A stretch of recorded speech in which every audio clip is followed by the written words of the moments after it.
morning, my sweet friends. Dani here with Peaceful Bird Gardens. We're sitting in the back food forest this morning, and it is quite humid and overcast. It is the middle of or second week in May, and the temperatures are already in the 90s. We have not had any rain to speak of in weeks. It is incredibly droughty here in Central Florida, Zone 10A.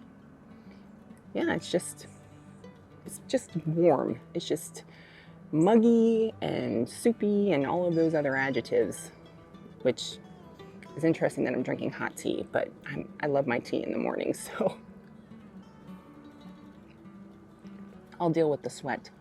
It has been quite a busy time for us here at Peaceful Bird. We've got birds at the feeder. I've heard baby crows. We have had baby mockingbirds, baby tufted titmice, baby blue jays, baby brown threshers. So it's been quite a baby bonanza going on here in the garden this spring. It's been wonderful. And the butterflies, oh my goodness, this spring the butterflies have just quadrupled, it seems like, since last year. So yeah, we've been quite busy. It is coming on summertime, so we're going into our slow season, but our youngest graduated high school last week. That was very, very exciting. And our other son turned 21. Oh, cannot believe I have two adult children at this point. That's interesting.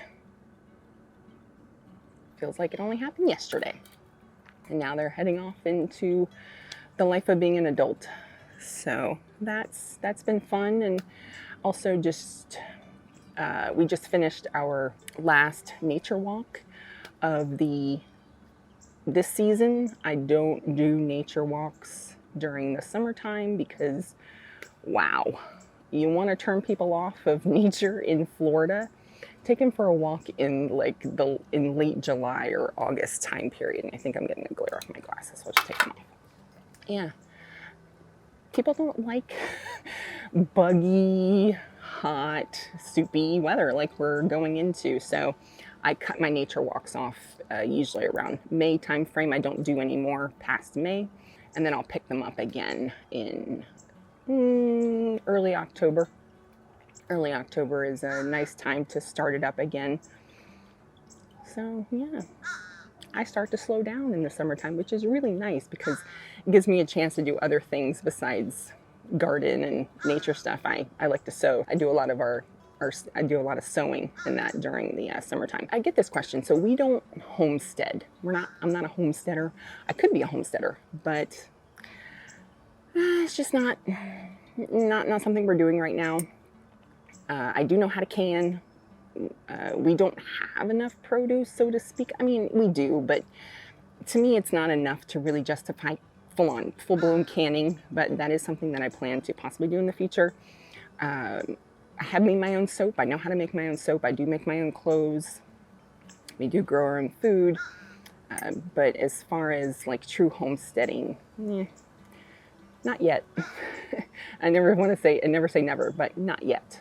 So yeah, and I'm getting out here earlier as we go into summertime because the equipment is sensitive to the heat. It's a little more sensitive than I am. I could actually take the heat and working in the heat and even in 100-degree weather, it's just what I'm used to. But my camera equipment, it is not. So if I try to record in the middle of the day, it can be quite a challenge because everything starts to shut down on me. So yeah, we are transitioning the garden over. I've planted sweet potatoes, and I'm going to talk about citrus in a bit. I've got some stuff to do in the garden today. I've got some chop and drop maintenance type stuff to do.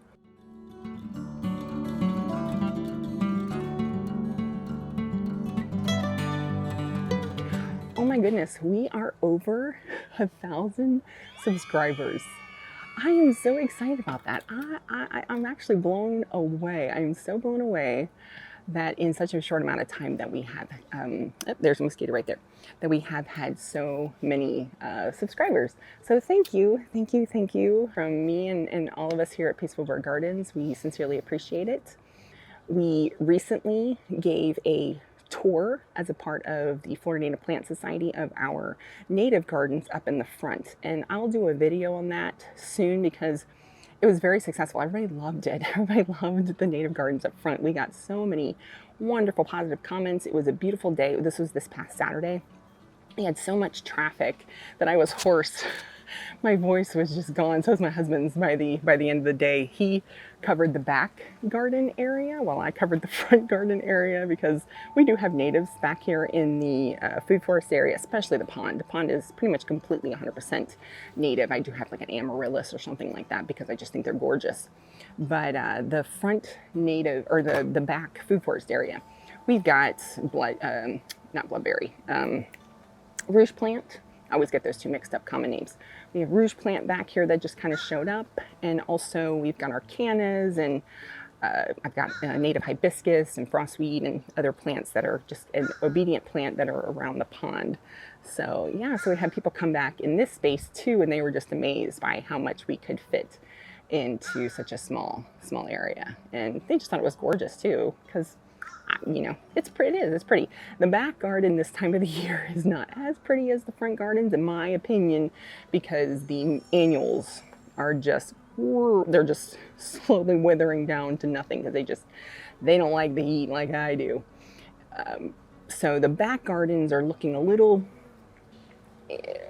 yeah, they're looking a little stressed, a little sad, but the front gardens, this is the time of year when they start waking up. The beautyberries are opening up again. You know, they're full and they're flowering, and lots of things out there are flowering right now. So, and I live in a neighborhood, so you're going to hear garbage trucks and recycling trucks, and it's Monday morning. So, welcome to my neighborhood.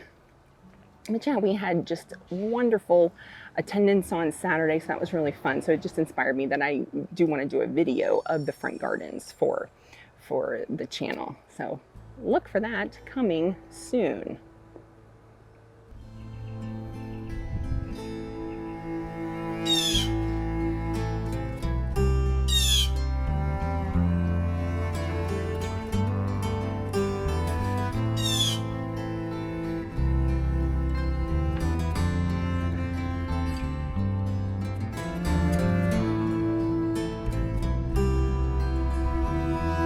And something else about the back food forest that I'm struggling with a little bit is finding small food producing shrubs. And that's been a challenge I have been researching it seems like for a couple of years now, really trying to find and I'm talking low growing, like, you know, 2 to 3 feet. The closest thing that I have found besides my African blue basil is Natal plum has a dwarf variety. I think it's called emerald carpet or emerald something like that. It's a really beautiful, they use it in South Florida a lot, like the Naples area and the medians. That's how I knew that it would be a pretty hardy, bulletproof plant. But it also puts out plums, hence the name Natal plum. They put out these little plums. They do have latex.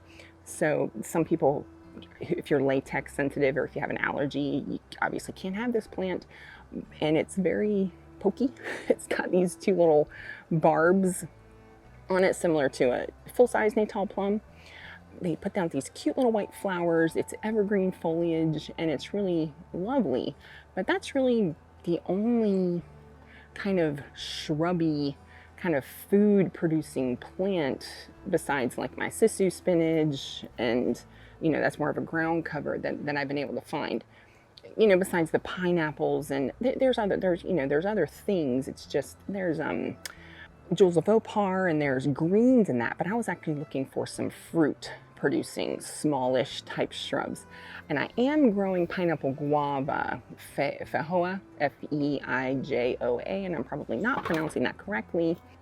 Feijoa, you know, it can be shrubbed or hedged. You can prune it back pretty aggressively from what I understand, but I don't know. I don't know if that's a good option or not. Can I keep it?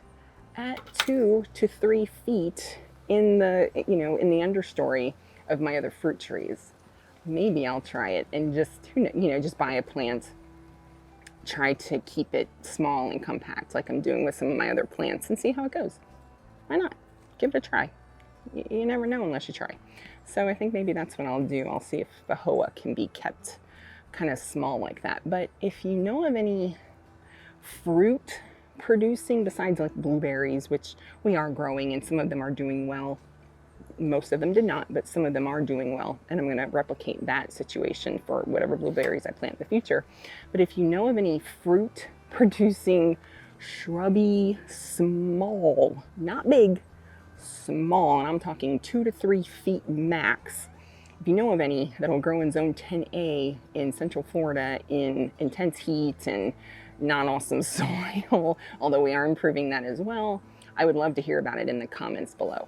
And speaking of the comments, thank you so much to all of our wonderful people who have commented and gave us words of encouragement and asked questions. I sincerely appreciate every single one of them, and I do try to answer all of the questions, to the best that we can. It's a little difficult sometimes to give advice on plants and that when I can't see the plant or, kind of see what the issue is that you're having.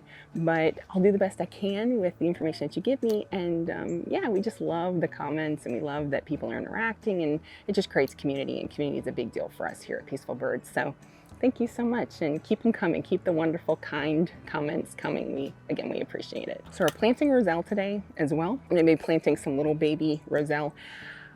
I question planting anything right now, you guys, because we are in such a drought. We're supposed to get rain Wednesday, Thursday, Friday, potentially Saturday of this week. But this time of the year, it's a bit of a gamble as to whether that's actually going to happen. So planting things right now, I'm really relying on my rain barrels. And we do have multiple rain barrels. We have multiple water catchment devices that we use, including our pond. In extreme situations, I will take from the pond. But should I plant?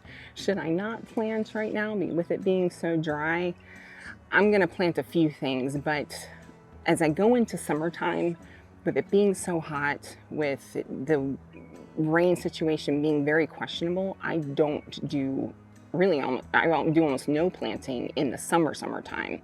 The plants don't appreciate it. I don't like to plant in any type of extreme, whether it's extreme heat or, very cold. We don't get very cold here, but even when it's in the 50s in the winter time, we do get that sometimes. I don't plant then either. I wait until it becomes more mild. I'm going to plant these Roselle. It's very late in the year to be planting them, but they're already this big. They're already this tall. I'll try and show a picture of those, and we'll just have to see. We'll have to see how they do. As I said, I'll water them with the rain barrel water. My sweet potatoes that I just recently planted, they're also subject to, the same situation. So we'll just have to see how it goes. I'm also going to be planting more seeds, cover crop seeds, because not all of them germinated very well. And some of I think I mentioned in a previous video that I planted common buckwheat. Was that what I planted? Common buckwheat? Yeah. It's already flowering. It's already gone to flower. And I think it's just because it's so stinking hot. I do have a wonderful little patch of black eyed peas growing, and I also have some others that have sprouted. So I'm going to be planting some sunflowers and some other beans in that annual planting space, and I'll keep you updated on how that area goes. And people who came on the tour on Saturday were really surprised that the front gardens, they only get watered once a month during a drought. That's it. That's all I water, just to keep things, drought tolerant doesn't mean drought loving it. So just to keep things kind of going, we will water once a month unless I'm planting, unless I have new plants, that we're trying to establish. That's a different situation. Then I have to water more frequently. The back food forest garden area, unless it's my annual area where I do have things actively sprouting, the fruit trees, again, they might get water every 2 to 3 weeks during a drought, but otherwise I'm not watering excessively. I water on my watering day that we are allocated for North County. And again, I only do that maybe every 2 weeks or so.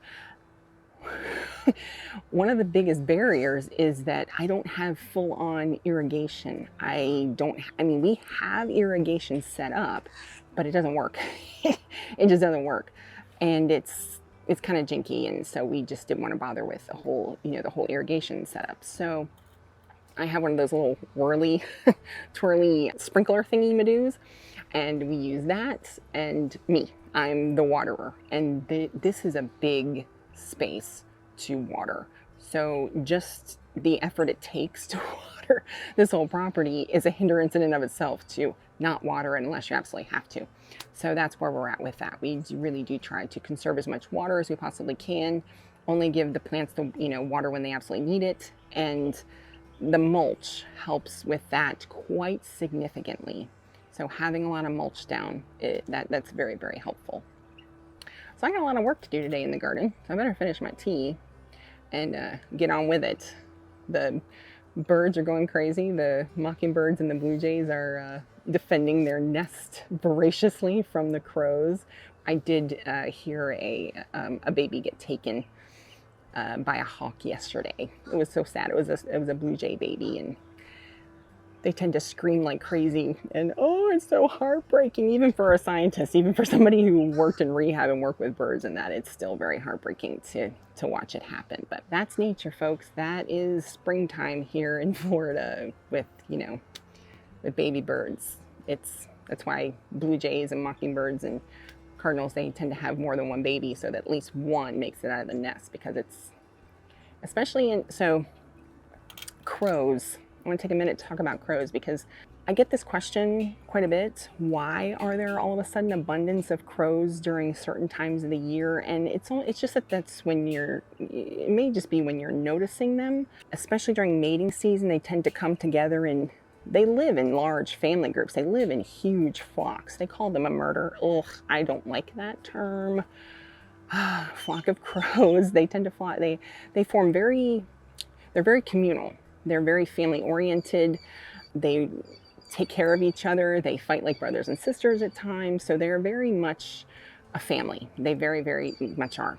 During mating season, they come together to find mates. So you see them a lot during those types of year, just kind of flocking and hanging out in specific areas. We may have more crows due to habitat fragmentation and habitat loss. So they are very good at exploiting urban environments where people are. We are messy by nature, human beings, and they take advantage of that mess. They take advantage of our trash cans. They take advantage of our bird feeders. If they can, they will take advantage of roadkill and things like that are just a factor of urbanization. And we have created a lot of edge habitat by knocking down trees and clearing areas. So that allows for higher amounts of predation. So that's not just true for crows, that's true for hawks as well. So as we become more urbanized, we will see an uptick in our predators, because they have a more abundant food source, because the nests and the baby birds are more exposed, because you have a tree here, a tree here, a tree here, a tree here. You don't have a dense contiguous forest that is more conducive to protection for nests. So you get higher chances of instances of hawks and crows taking advantage of the baby birds. So that's just the way it's going to be, you guys, as we continue to develop the land, and that is happening at a ridiculously exponential rate here in Florida. We're going to have our specialist birds, our habitat, our niche birds are going to decline. They just are. And our habitat generalists, like our mockingbirds, our blue jays, or even woodpeckers, the birds that can take advantage of the disturbed environment, the disturbed landscapes, those are the ones that are going to be able to thrive. And again, our little habitat specialist birds that can't so much, they can't take advantage of garbage cans and bird feeders and those types of things. They are going to decline, which is why it's so important to create habitats within our own spaces for birds, And I will do a video coming up soon, hopefully, about how you can do that in your own space. It doesn't really take a ton. You don't have to do the whole habitat like we've done here. It can be just adding some dimension and some other like smaller type trees and shrubs to your landscape. There's things that you can do even in a small space, even in a suburban urban environment, that can help support a wider variety of birds so that they're not so exposed and vulnerable to predation. All right, well, I better get to work. Let's go plant some Roselle. All right, so I have these cute little Roselle plants to plant today. As you can see, they're quite tall. At this point, I got these a couple of weeks ago at the Green Thumb Festival. And Roselle is a type of hibiscus. It puts out a beautiful red hibiscus flower that I think they're red or they're pink. I can't remember. They might be pink or like a pinkish whitish color. I've seen different. So there's cranberry hibiscus, which does put out a red, kind of a burgundy type flower. The plant itself is burgundy. These are green leaves, slightly different. The leaves to me taste identical to cranberry hibiscus, but these put out a very large calyx after the flower has finished. That calyx continues to swell, and you can use that calyx as a tea. You can dry it, you can use it fresh. I have also known people to make candy out of Roselle calyxes. So wonderful. Oh, and I have also known people to use it as a cranberry sauce substitute because it really does have that kind of cranberry taste to it, in my opinion. So you can make like a, can't get your hands on cranberries for some reason, you can use the calyxes of this to make a substitute. I like it as a cold drink.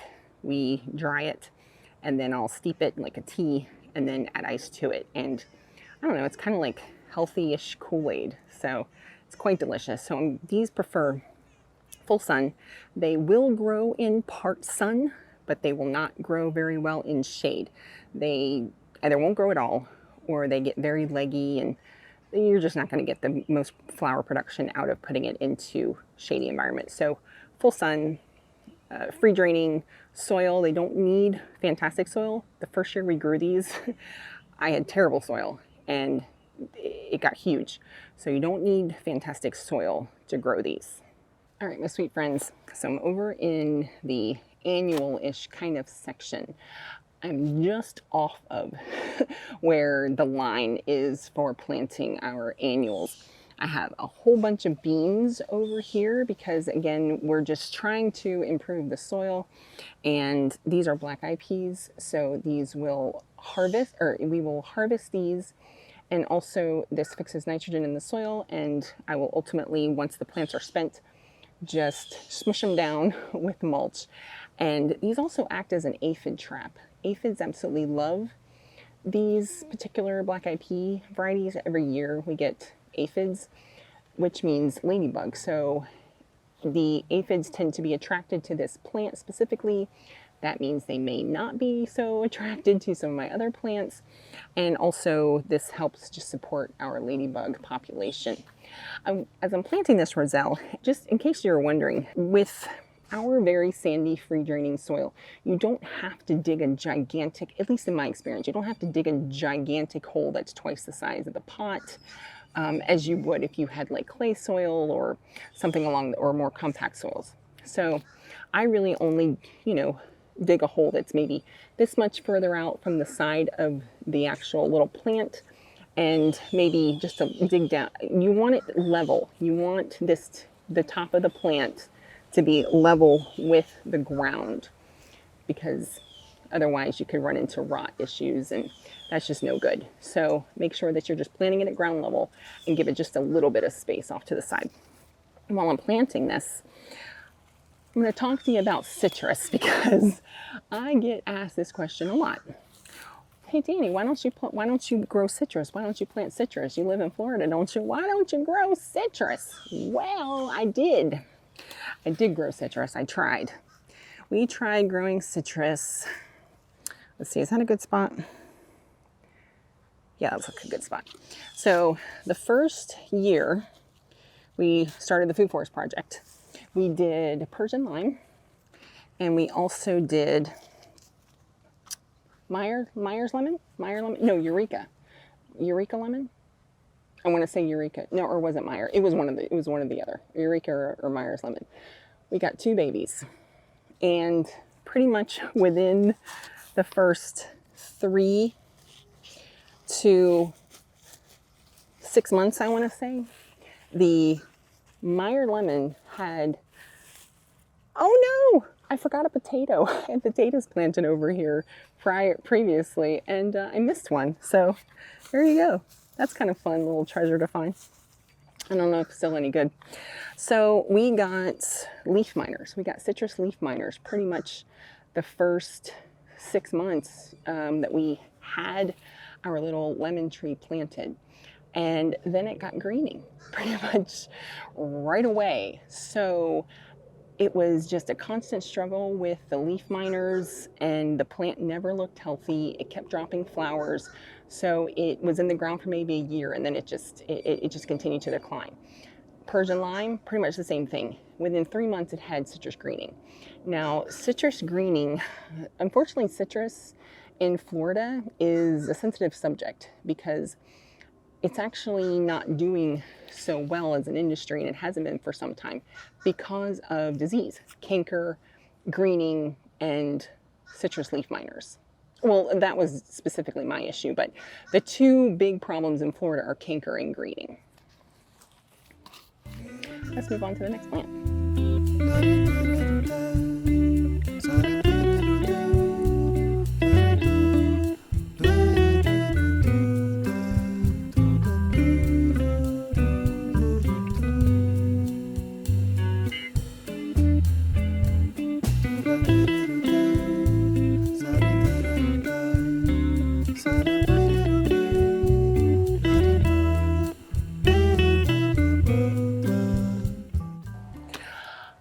So I've moved over to our orchard, or what used to be our orchard, where I had apples and pears at one time, and again, disease took those out too.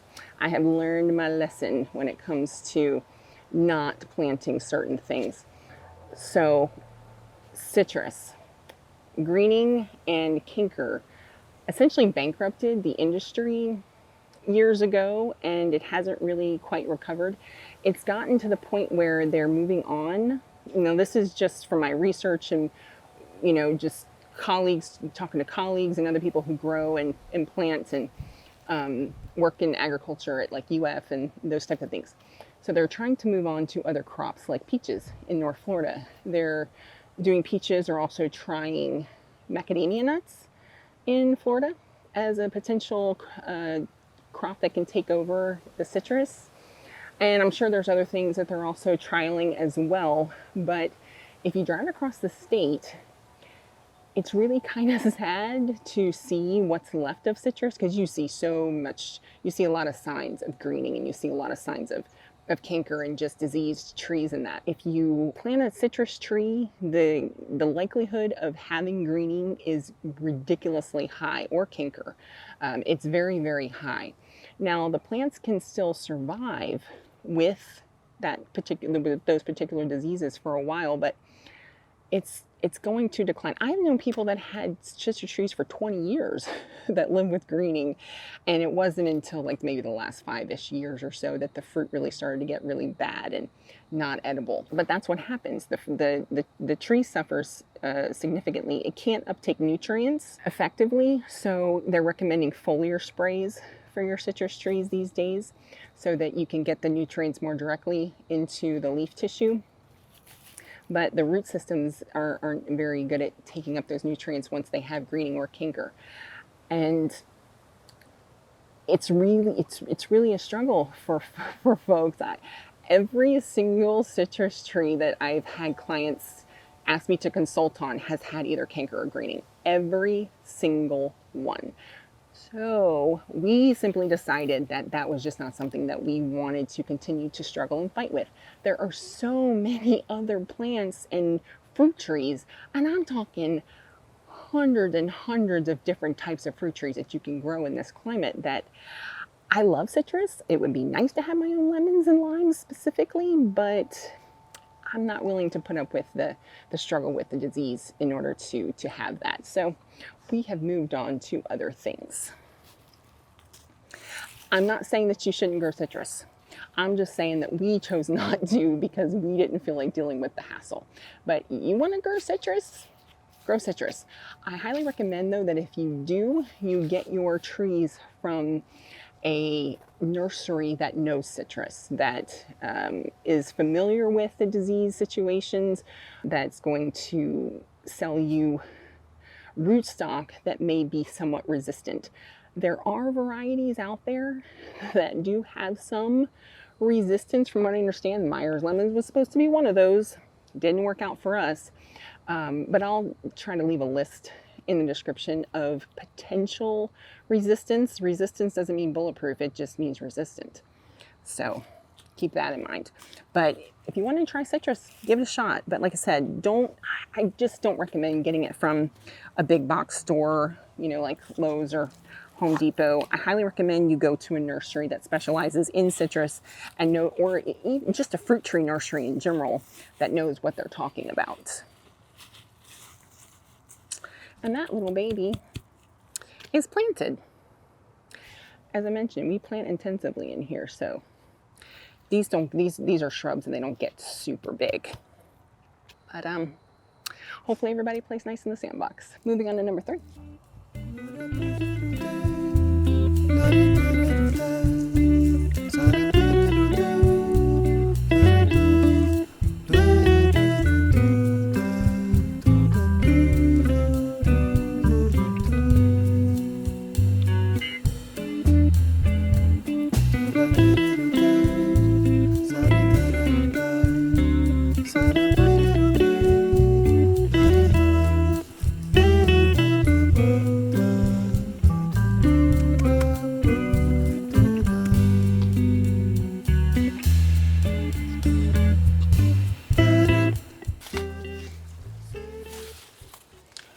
All right, my friends, we're getting all up close and personal with the plants today. This is Tithonia diversifolia.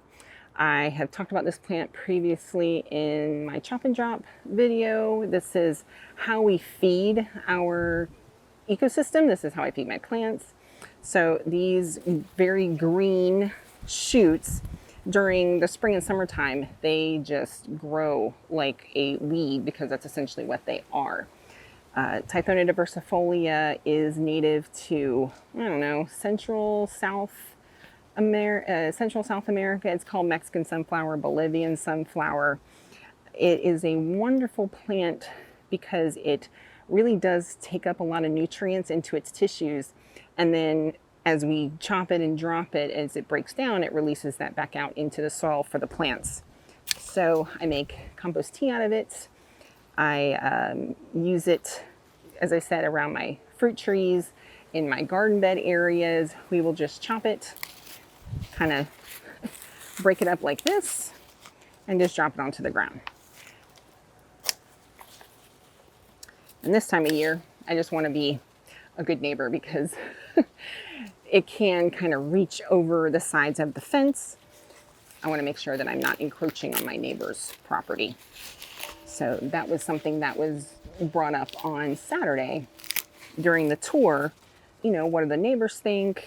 How do the neighbors feel about having this habitat and all of these plants around? And for the most part, to be honest with you, everybody's super supportive. Everybody is. We haven't had any complaints, quite the opposite.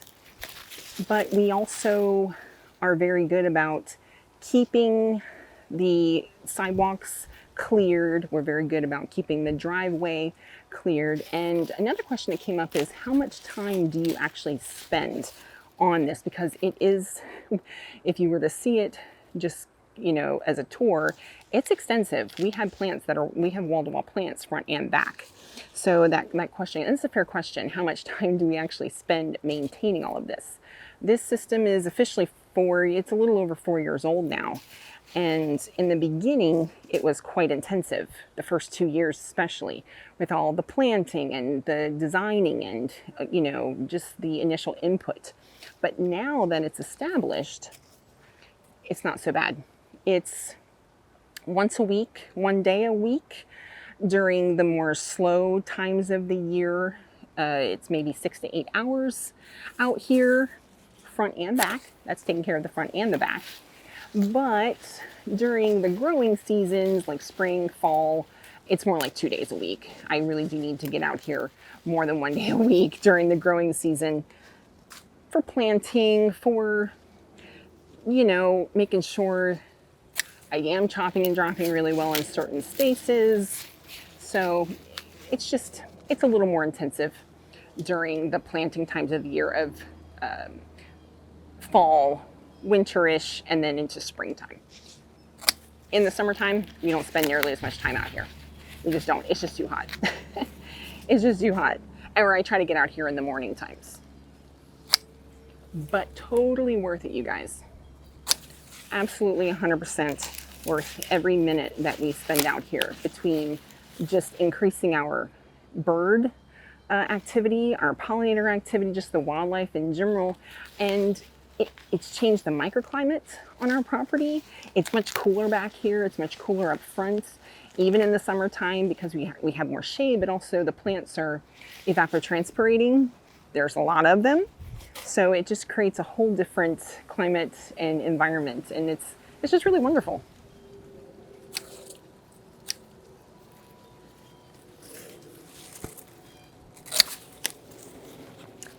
Now, some of these thicker stalks, if I notice that I have an area that doesn't have as much growing of the Tithonia, because I do try to keep a good population of this going, because as I said, it feeds my plants, I'll just stick this in the ground and it'll root out of these nodes here.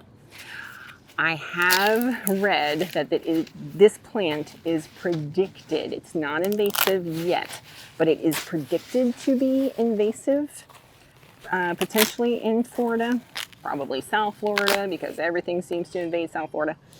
But I don't know about that. I don't know. I guess we'll have to wait and see and find out what the future holds. This plant for us has never reseeded, not once, not one time. And that could be because we don't let it flower. I never let this plant flower because I'm constantly chopping it and dropping it to take care of my other plants. So we don't ever let it flower. So that could be a factor. And it will root down if it falls over. If one of the stalks fall over and touches the ground, it will root and then shoot up from there. But clumping bamboo to me is worse, or even the trailing bamboo is so much worse than this could possibly be. And this actually provides a lot of the same benefits of having bamboo with the screening, ability. But to me, it's more beneficial because this will actually feed my plants, whereas bamboo, not so much.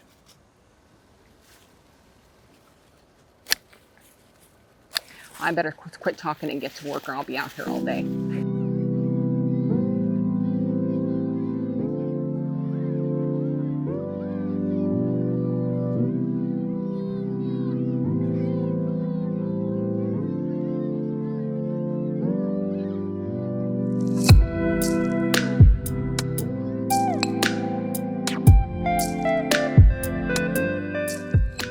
I am a visual person. So to mark out my rows for my annual bed, I'm going to, it's essentially kind of square foot gardening, but in a larger space. So I haven't quite decided how far apart I want the rows. Probably 2 feet, 18 inches, something along those lines. But in order to, and I'll plant things, space them next to each other based on what I decide to do at the time. Sometimes I follow the recommended spacing. Sometimes I plant them a little closer just to see how well they'll do. So I am going to be using little bamboo, just stakes on either end of the row, and I'm going to tie some twine to each one and stretch that out because, as I said, I'm a visual person, so I need to be able to see. And there's all kinds of ways you can do this, but this is just what I have on hand. I happen to have a lot of bamboo because my brother-in-law is in landscaping, and my spiritual community, our center, has a lot of bamboo. So I always have bamboo available to me. So I use this as stakes on either end so that I can visually see where my row is located. And then I will space them out coming from west. So I'm going to be coming from the west towards the east because that's the way the sun comes up in the east, this side of our property. And that way everything gets, you know, an equal amount of sunlight throughout the day. And I, of course, will plant the taller things to the west so that everything has an equal amount of sun. So that's how that's going to work. All right, my friends, I have my rows done, and I will show those to you in a moment. I'm going to be planting some more seeds, and it is May. I'm very late, but as I mentioned earlier, I like to experiment. So we are going to be trying some sunflowers. I haven't had good success with sunflowers in the past because of squirrels. Because my squirrels, it's like they know. And the flowers don't even get a chance to form full heads before the squirrels have found them and just eaten the flower. So we're going to give this a try, and we might just be feeding the squirrels again, but we'll see. So my sister was the inspiration for this. She had these cute little sunflowers pop up in her yard. And one of them was by her mailbox. And when I drove up to her house, it was just bright and yellow and cheerful. So I was like, I love sunflowers. Let's just give that a try again this year. So I'm also going to be planting these Puerto Rican black beans that I got from my sweet friends at the Urban Harvest down in St. Pete. They were at Green Thumb, not this past weekend, but the weekend before. So she carries a lot of eco-type seeds that do well here in Florida. So I highly recommend the Urban Harvest. She has her own channel and her own little nursery where she sells plants. So I will leave a link to that in the description below. She also has a lot of wonderful information on her website, and she does workshops and classes and that. So the Urban Harvest, Puerto Rican black beans. I'm also going to be planting some more southern peas. These are conch African southern peas or black-eyed peas. These are more of a vining type. I don't care. I'm just going to let them kind of roam across the ground. Again, a wonderful aphid trap. And we are also going to be planting some okra. I really love okra. I grew up in the South, y'all, so okra was, we ate okra when I was a kid. I didn't necessarily like it when I was a kid because whenever I had it, it was slimy. It wasn't until I became an adult and started cooking my own okra that I really found out that I love okra. And we have grown it in the past here in the garden, and again, it is a ridiculous aphid trap. Aphids really love the okra plants, but I still get lots and lots of okra even amidst the aphids. And again, it feeds the ladybird or ladybug population. So I've got multiple varieties here. I've got Clemson spineless, which has just been wonderful for us in the past. We really love this particular variety. It also puts out gorgeous flowers. I've got bowling red, which is a new one for me. I have grown red okra in the past, but this particular bowling red is a new one, so I'm excited to try that. And then I've just got a couple of the red burgundies, which are the ones that I have grown in the past. And I may also try to do more of this buckwheat. I went ahead and got some because they had it at my local little nursery that's not too far away. They carry the organic variety of the common buckwheat. It's doing okay. It's sprouted, but it's already flowering. So I don't think it's going to like the heat so much, but it's feeding the pollinators. So I'm not complaining. And then, as I mentioned, once it's completely kaput, I'll just mulch over top of it and it'll become part of the soil. And then last, but certainly not least, and again, I'm probably late to try this, jicama. I love jicama. I really, really do. It's very sweet and kind of crisp and crunchy and just super refreshing to eat raw. And I have some planted already. It has started to sprout. I don't know if it's going to do I don't know how well it's going to do, but this needs a structure. This absolutely does need some kind of a trellis or something along those lines. The only thing that you can eat that I know of jicama is the tuber. I think the rest of the plant is toxic. Plant it for the tubers, but give it some support because the plant itself is a vine and it can be quite vigorous from my understanding. I have not grown jicama before. This will be our first year. So I'm very excited to try it because I love to eat it. So I would really love to grow it. So come along and we'll get these seeds planted. I'm not going to water them right now because it's almost lunchtime. I'm going to plant the seeds and then I'll wait until the evening when I do my normal annual bed watering right before dark. That's when I will go ahead and water, because if I water now, it's so hot today, it's in the 90s. I might as well have not watered at all, because even with the bit of green material and mulch and that we have on the ground, it'll just evaporate very quickly. So it's better to do it in the evening time so that overnight when it's cooler, the water actually has time to get absorbed in and those seeds can imbibe. So let's come on along as we plant these seeds.